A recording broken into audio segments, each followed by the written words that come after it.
here in Texas, y'all are welcome and encouraged to go in the lobby there and have a look around. They do have a whole bunch of stuff they've collected from their many, many, many years in business here in San Antonio.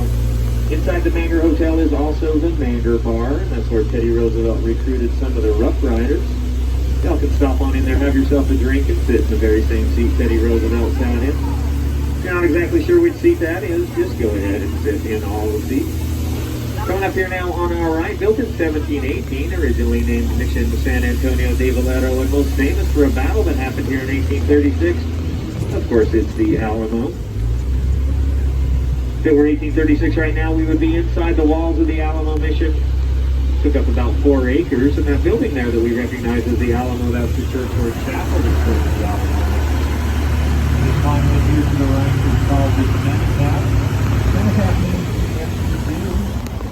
After that last battle here in 1836, the Mexican Army burned all the remains of the defenders of the Alamo, so there were no bodies to bury. So that monument there serves as a gravesite, if you will. And there are 187 names on that monument. Historians think there might have been just a few more defenders of the Alamo here than those 187.